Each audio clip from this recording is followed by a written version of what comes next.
Hey, good morning, friends. Mark Holmes here with my buddy Cowboy Joe Boo, and as always, thank you guys for watching, commenting, and subscribing to the Joe Boo Sports Report. Without you guys, this literally does not work.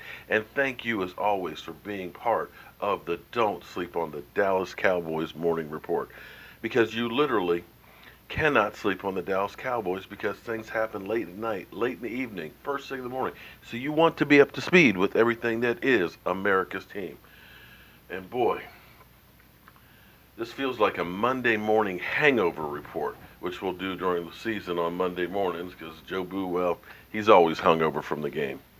But here we sit 21 days, 7 hours, 22 minutes, and 20 seconds away from kickoff against the Carolina Panthers. And the injury bug finally hit the Dallas Cowboys. Now, some of you guys out there believe that I am truly all powerful, that me and Joe Boo really control the Cowboys' destiny, and that I am to blame for the injuries. Well, hate to tell you, injuries happen. Every player is literally one play away from getting hurt. And we saw Zack Martin go down. We saw him on his own power go off the field, go to the tent. He stayed in there for 10 minutes. Then he went to the locker room. Jerry Jones last night, after I did my last report, said that he's going to sleep okay, sleep great tonight, from what he saw from Zack Martin. He's getting an MRI this morning. Hopefully it's just a sprain or a bruise, nothing, damaged structurally or anything like that. He was on the sidelines after being looked at in the locker room in street clothes, standing there. Now, I can honestly say this, and I know a lot of people are like, why are you talking about what you did? You played some high school and you played some college. You're not talking about the pro level. But my last scrimmage in high school, we had a football jamboree. So basically, you played a half of football against one team, you played half of football against another team. And so we had like 8 teams, so you played like 3 half games. In the second game, the last 2 minutes of the game, I ran downfield on punt. I was, make a long story short, outside contain, turned in, guy fumbles the ball, it's coming to me. I'm picking it up, knowing I'm going to get 6 points, and it was that time that I got hit in the shoulder, and my knee went sideways, tore the ACL. Carried off on a stretcher, Fairfax Hospital. They wrapped it up, x-rayed me, and so on. So that was like 2 o'clock in the afternoon, and I came back for our night game, which was like 8 o'clock that night. And I was on the sidelines with crutches with a tore ACL. So the fact that he was standing without crutches on the sidelines is definitely good. We'll see how bad it is, how long he needs to go, but more than likely he'll be done for the preseason, and hopefully he'll be ready for week 1. But this brings us to looking at our team. A lot of people, it's amazing looking at the comments. We have so many Cowboy fans that are mad. We lost the game. How could we? We suck. You lost to Cincinnati. It's like, guys,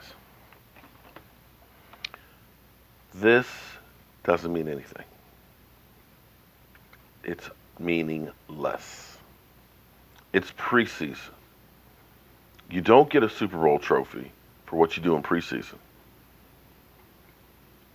You don't get any bonuses for preseason. It's just literally all you want to do is survive until you get to the real games that count. Our starting offense played 3 series. 3. It scored touchdown and a field goal. Okay?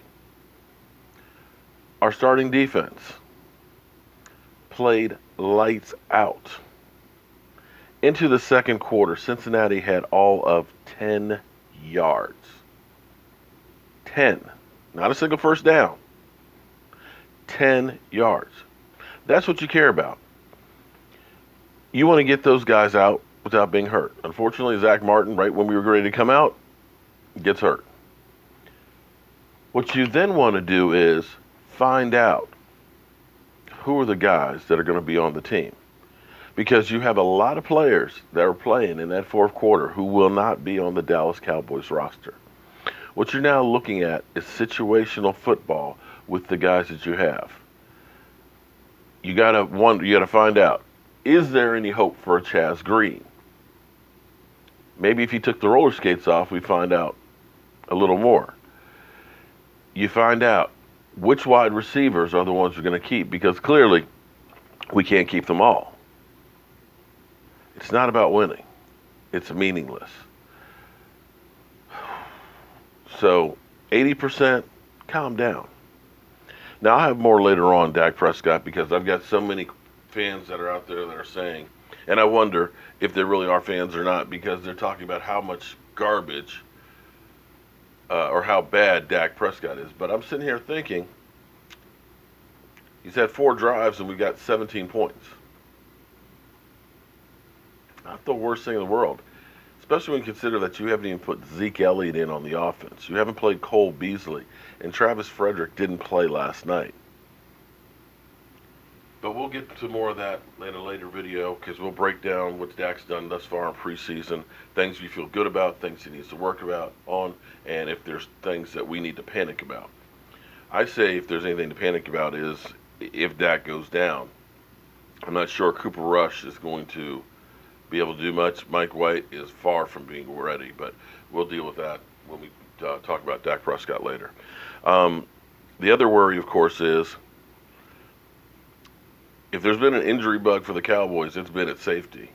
And Xavier Woods with a hamstring, we don't know how severe that hamstring is. Hopefully it's just a little tweak, and that'll be okay in a couple of weeks, like when the season starts. But you then have the next man who was supposed to be up, Jameill Showers. And Jameill Showers, I believe that's an ACL. Unlike when Zack Martin went down, Zack Martin didn't grab for the leg. He didn't get the face. And if you look at the replay on it, you'll see Jameill Showers, as he's going down, he's reaching for the leg, and you see that head turn, and he makes the face. I remember that face. That just puts shivers down my spine, because I remember it like it was yesterday. When that ACL goes and you feel that leg go sideways, it's like, and you reach for it. I think Jameill Showers tore an ACL. We'll find out reports later on today if that is the case and all that. And that means some more depth on your safety position is hurting. So, from that standpoint, you start looking and saying, okay, Xavier Woods will probably be okay in a week or 2 or 3 or 4 at some point, but you're still kind of thin. Now, on the flip side of that,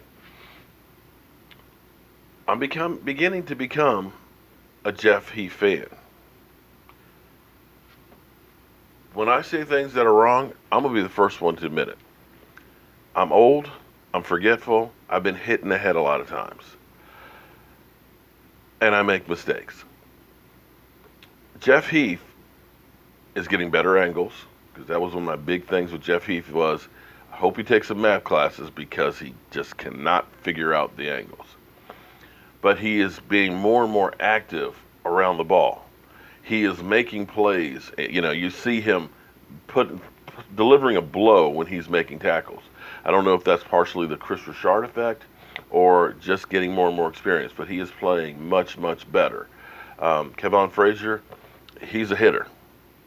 You love him too as well. Doesn't have a lot of experience. So we'll see if the Cowboys do make any kind of move to go ahead and shore that up. But that, my friends, is the weak spot to me on that defense. We're not weak spot, but could be more susceptible to injuries than anywhere else. Jalen Smith, lights out. And like I said, guys, when I do these videos, there's no cue card. There's no teleprompter. There's nobody writing down a script. In fact, here's my notes for this morning. My notes from this morning. Seriously, this is my notes from this morning. So when I do these videos, like last night's Final Word on the Cowboys, it's just off the top of my head. And I talked about Rico Gather's catch, and I completely forgot to mention the Awuzie interception. Reached up to the sky, tipped it, brought it in.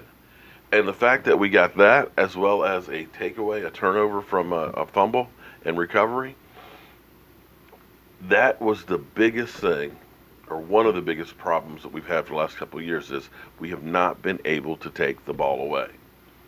We have been cellar dwellers in getting interceptions. If we can start doing that on a regular basis, it's going to bode well for our team. So that's all I've got for you this morning. When we get an update on Zack Martin, we will definitely be talking about that. We'll go through the film and break down the game a little bit more and look at some things that see what we really did good, things we did terrible, guys that need to go. So as always, friends, I want to thank you all for watching, commenting, and subscribing to the Joe Boo Sports Report. And I'll see you guys soon.